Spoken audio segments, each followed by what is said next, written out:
Hey, what's up, YouTube? It's your girl KYP561 coming in here to talk to you all about tonight's premiere of Love and Hip Hop New York. We are in season 8. This is episode 1. I don't know the name of it. I don't even know if it has a title, but if it does, of course, it'll be in the description box. Basically, we open up the show with Remy. She is arriving on her helicopter, which I guess is the new entrance now, should I say. She basically gave us a rundown of her accomplishments over the past year, since what she's been doing since last season up to now. We know that she had won the Best Female Hip Hop Artist at the BET Awards, which she kind of ended Nicki Minaj's streak for the last couple of years or whatever. And she was also nominated for I believe it was 2 Grammys, if I'm not mistaken. So she's had a pretty productive year. She has put out some music, even though we don't really hear it, at least not here on my part of town. We don't. But for the most part, she has had some great accomplishments. She's done more than your average over the past couple of months. So kudos to her. So basically, she is having a networking party, to where she's saying that she wants to see, unity, especially amongst the female hip hop, industry, being that that's a small little corner of the hip hop world, being, females or whatever. She really wants to see some sort of unity. So she gave us a background on when she was performing. I think that was at Summer Jam, if I'm not mistaken. And she had brought out like Queen Latifah, Lil Kim. I think Cardi B was there, Moni Love, Young M.A. Just basically to show unity amongst the women, and of course to throw shade at Nicki Minaj, because that's something that she has not done since she has been in the rap game or whatever. So pretty much everybody is there. DJ Self is there, I guess, providing the music or whatever. And we saw Yandy, we saw Juju, pretty much Bianca. Then we saw the fellas or whatever. So it seems like everybody was there, give or take a couple of cast members or whatever. So we go over here, we start talking to Bianca. Bianca's wig still looks a mess.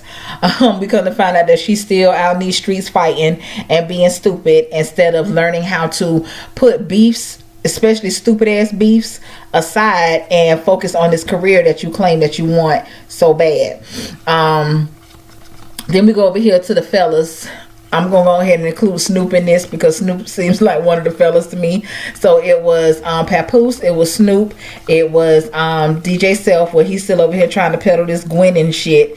And I'm tired, I'm sick of it already. And he talking to us about some bitch named Dream Doll. I think that was her name, child. I don't know. And in the midst of that, in walks Safari. So as we all know, Safari was leaving Love and Hip Hop Hollywood franchise to go over here to the New York franchise, since really that is, his stomping ground. That's where he's, from or whatever. Now, what I don't understand is how he did all of that, shedding a tear and all this shit, and then basically just to get over here in New York.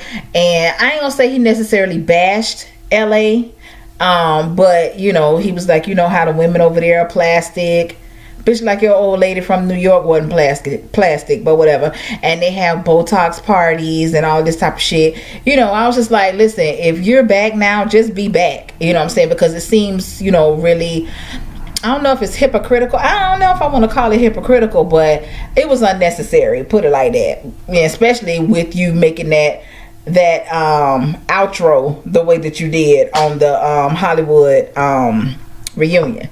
But anyway, let me see who I'm gonna talk about next. We should go to Yandy. Yandy looks really good in her confessional.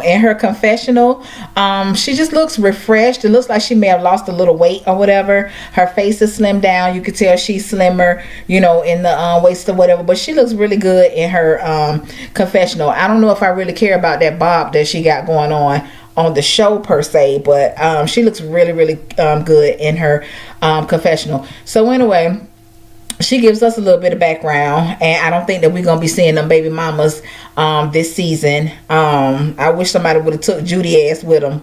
But I'm gonna get on her ass a little bit later.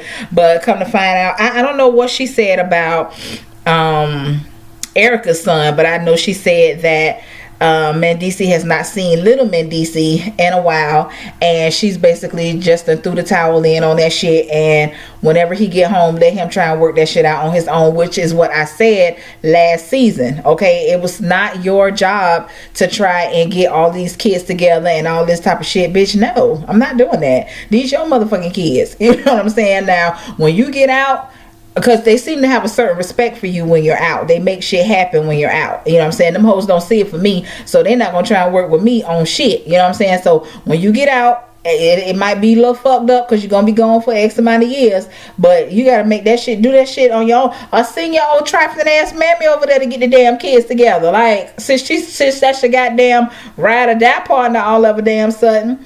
But anyway, child, now what I did not like. Oh, before I get to that, she says that she has opened up a production studio in Atlanta. So congratulations to Yandy on that. I don't necessarily know what that means, but I guess, okay. In the midst of all of that, Mendici calls Yandy, okay. Yandy answers the phone and just says, "I'm with my girls, I'm gonna call you back." And bitch, everybody was like, bitch. First of all, you said you gonna call him back. Where the fuck you think this man is at?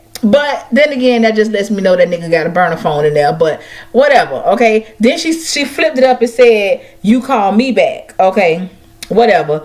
But since when she don't jump and take his calls? Because that ain't the same Yandy that we were seeing last season, honey. It was all about Mendici, but I guess, child, we go over here to Rich. We found out that he has type 2 diabetes.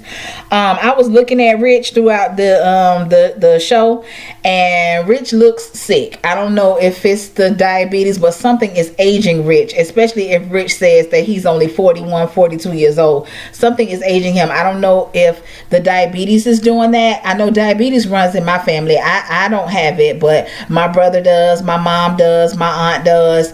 You know, I have other aunts and cousins that have it, and I just don't recall it aging them like that. And I noticed that with Rich last season, I kept saying something looks like it's bothering him. But you know, if that's the diabetes, that is something that can be managed as long as you take care of yourself and do what you're supposed to do.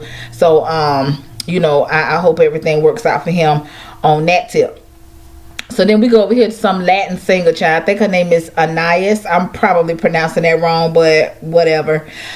I don't know if I'm gonna like her, you know, because I don't know if she's supposed to be Cardi B 2.0 or if she's supposed to be Jocelyn.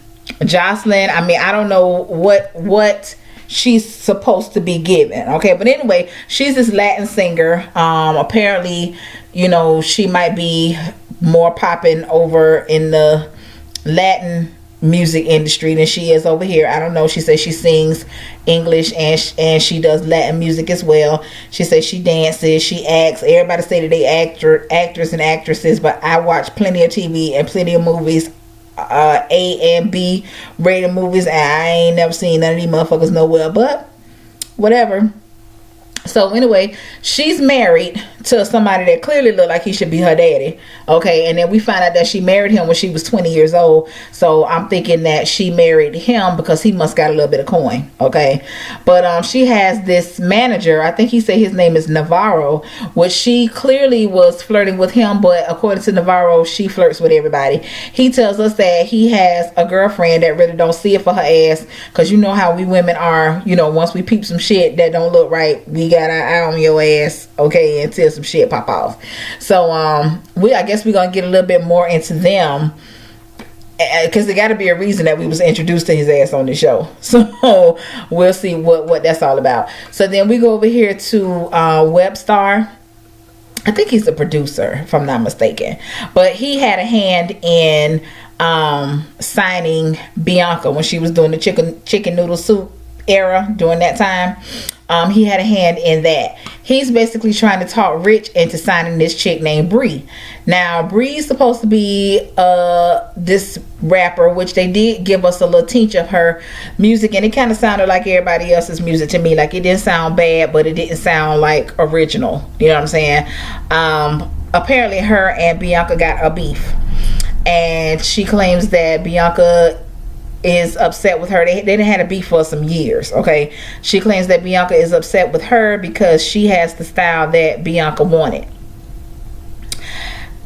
I guess, I think it was some mention of somebody stealing some songs or stealing some raps, child. I don't know.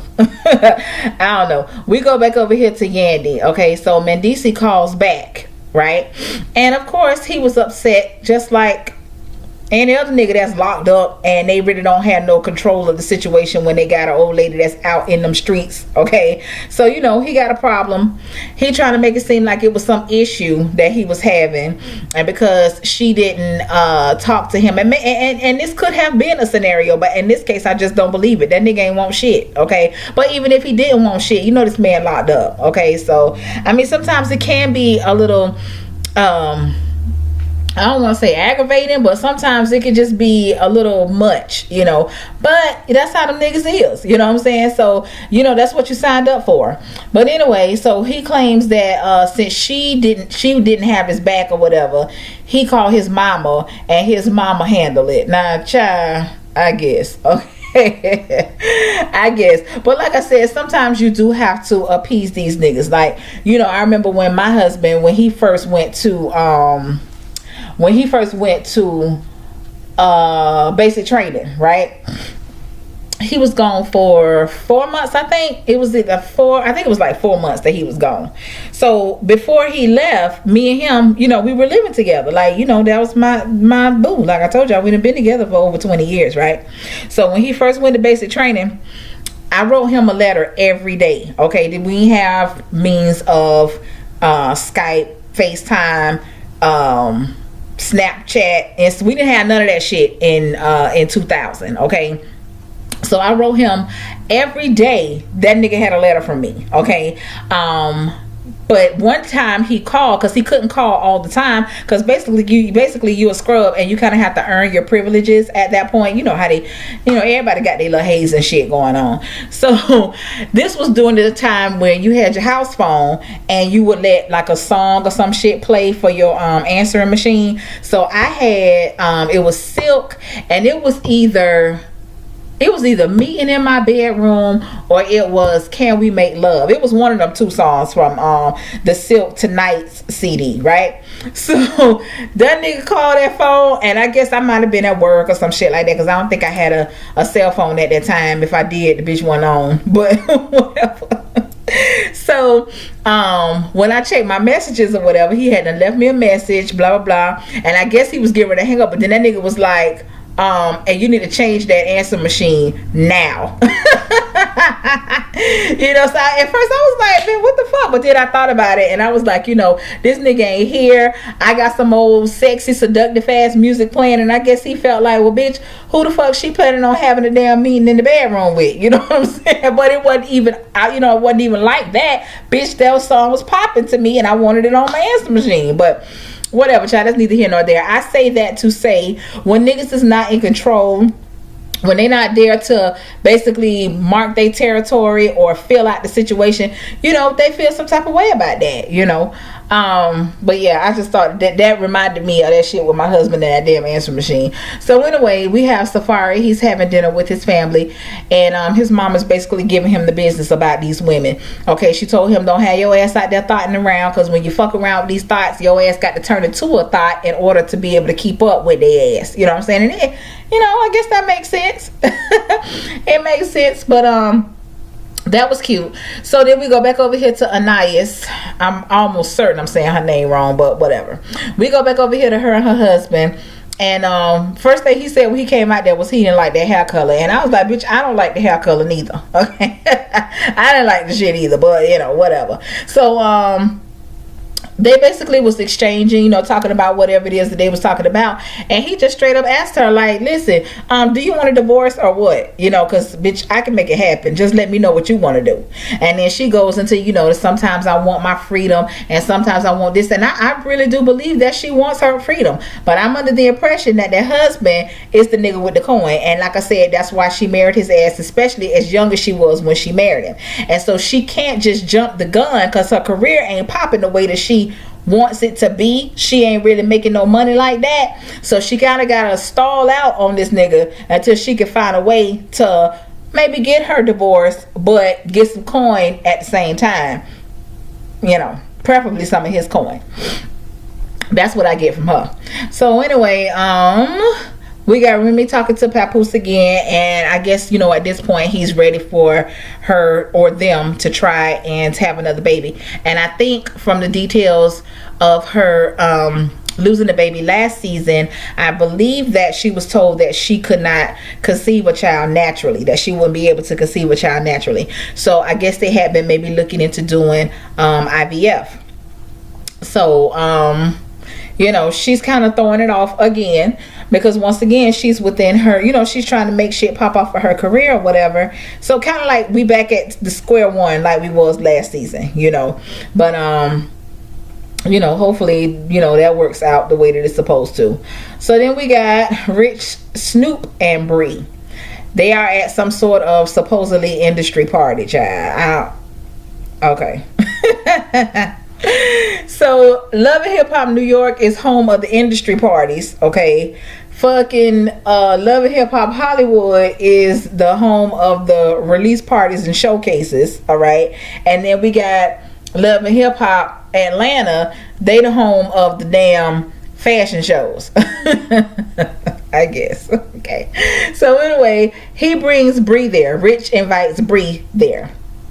And Bianca shows up. All right. So Rich basically tells Bianca that he wants her and Bree to talk. Okay.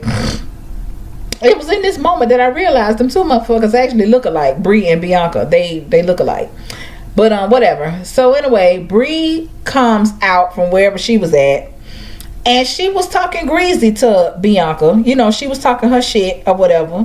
But then at the same time turns around and says, well, let's talk. So at this point, I don't really think Bree had no intentions on squashing nothing with her or whatever, but she really didn't have no intention after old girl was out there talking that slick shit that she was talking. So Bree does what she does best and throws something. I think it was her shoe or some shit. And so they trying to get at each other. They running around. I was just like, oh my God. So now let me get to this here bullshit right here. So Yandy is at a photo shoot with one of her artists. I think she said his name was Graf. She tried to give us a little bit of his background, said that he had done some music with Bun B and I don't know, some other people. So he doing this photo shoot or whatever. So she was like, I guess his arms was looking a little ashy. When you doing pictures and you're in a certain light, certain things do show if they ain't right. You know what I'm saying? So she went and got some damn baby oil to, rub his arms down. It ain't like this nigga was out here with his shirt off, or she out here massaging it in his chest and on his back. His motherfucking arms, okay? His arms. Child, that motherfucking Judy brings her ass up in there. And why is Judy always got these ball gowns on? Where the fuck do Judy think she be going? Like, I don't understand Judy dress code. I don't understand Judy's hair, because it was no edges right here. Like, none, okay? I'm gonna need y'all people with all this money to get y'all parents together, okay? Please get them together. But anyway, child, so she comes in there just rude off rip. You would think when she came in there, Yandy was straddled across this man, giving him a back massage or some shit. So she comes in there, why you touching all on him? Why you doing this? Why you doing that? And I was like, girl. So he clearly was not here for her. You know what I'm saying? He wasn't here for her, but he wasn't like up in her face or no shit like that. But he was saying his little shit. Child, next thing I know, Judy ass act like she's trying to run up on this man. And I'm like, lady, Bitch, you is doing the absolute most. Like, what is going on? Child, so now, you know, you got Yandy running around trying to hold her back from attacking her fucking artist or client or whatever it is that you want to call him. And I was like, what is going on? So basically he was like, listen, this shit here is paid for. We need to get to work. You know, fuck all that what you got going on with this old bitty. We got to get shit popping, you know, over here, bitch, because time is money. And I was here for him saying that or whatever. But yeah, Judy just showed out. She showed out so unnecessarily. I was like, oh my God, get out of here. But at the same time, see, she the type of motherfucker that'll run, that's gonna make sure she tells Mendici, you know, make it seem like she basically walked in there and called him fucking, basically, or in mid fuck. That's how, I'm telling you, that's how she gonna give it to him. I remember I used to work with this girl. Me and her, we became really good friends. And she didn't have a car, and her husband was in jail, right? So she would have to catch the bus from work to her kids' daycare, pick her kids up, get back on the bus, and then, you know, go the rest of the way as close to her house, and then have to walk. You know what I'm saying? So this one particular day, one of the guys from the job asked her if she wanted a ride. Bitch, hell yeah, I want to ride. If this shit right here is gonna cut like 2 hours off me getting home from me catching 2 damn buses, maybe 3 buses, I don't fucking know. Gotta get these goddamn kids. We walking, you know what I'm saying? Whatever. Hell yeah, bitch. I need her. You know what I'm saying? If you gonna offer it, yes, I'm gonna take it. She never bummed rides or whatever. But of course, she wasn't gonna turn nobody down. But anyway, he gives her a ride home. Okay. She says when they pull up to the yard, because where she stayed at, her husband's mom had like a efficiency in the back that her and the husband stayed in. So of course the driveway was in the front yard, which is where the mom lived. And then, you know, once she got out of the car, she would walk around to the back to her shit. So child, ain't nobody said shit to her. You know, they saw her get out the car, whatever. She spoke. The dude pulled off. She told him bye. You know what I'm saying? It wasn't no hugs exchanged, no nothing. They ain't said nothing to my friend. Okay. Next thing you know, about a day or two later, the husband is calling her like he normally would, and basically asking her who that nigga was, and you fucking with that nigga, and this and that and that and the other. Then next thing you know, this nigga is calling up to the job, because we all had different extensions. So he knew her extension. So the only thing he had to do was either dial up a number, dial down a number, just pick a damn extension or whatever. And he's calling people, asking people, do they mess around and all of this. But that nigga never got my line, thank God, because baby, I had a little run-in with his ass one time. It was doing Jazz in the Gardens, and it was like thousands and thousands of people out there. Anybody that lives here in South Florida that knows about Jazz in the Gardens. So anyway, you know, the phone lines was jammed. Like, nobody could make a phone call, you know, because everybody trying to talk, trying to record, or whatever the fuck it is that they trying to do. So nobody had no phone reception, right? So I didn't come out there with her, but we were all going to meet up once we got out there. So in the midst of her trying to contact me, or me trying to contact her, so she didn't have my full name programmed in her phone. She had me in her phone under K. So when the shit was over, because we never found each other throughout that night. So when the shit was over, my phone just kept ringing as I was on the phone with somebody else, and I was like, and I saw that it was her. So I was like, okay, well, when I get off the phone with such and such, I'm gonna call her back. I called back, it's his motherfucking ass. You know what I'm saying? I was like, you know, I can't deal with no shit like that. But yeah, talking about, oh, we called you by mistake. Bitch, you ain't called me by no motherfucking mistake. Oh, you done called me 5 fucking times. What it was you thought it was a nigga. That's what it was. You thought it was a nigga. Get the fuck off my phone. Okay? But yeah, child. But anyway, yeah, that goddamn Judy, she showed her ass tonight for no goddamn reason, and I'm not here for that. But you know, and anyway, why would you want to put that shit on your son? This man is locked up. You calling him, telling him that? How the fuck is that going to help his mentality while he's in there? You know what I'm saying? Like, how the fuck is that going to help him? You know, but I guess we gonna see how this shit play out, child. Cause I see throughout the preview, you know, they got her Yandy perhaps giving this nigga googly eyes or whatever, child. But Yandy ain't that goddamn crazy. She ain't finna do no shit too damn extreme on this damn TV here. But then again, bitch, I don't know. You done had a whole goddamn wedding, and then exchange vows and all type of shit, and ain't a goddamn bit more married. So I really don't know what I take that back. I don't know what the fuck you'll do for the camera, but whatever, child. So anyway, that was basically it, child. That damn Judy just had them showed her ass. So anyway, I see we got a whole bunch of motherfuckers on here that I don't know, and it seems like everybody looks alike to me. So I'm gonna see how I'm gonna make it through this damn season, child. Thank y'all for clicking on this video. Like, comment, and subscribe. Tell a friend, share the video, all that good shit.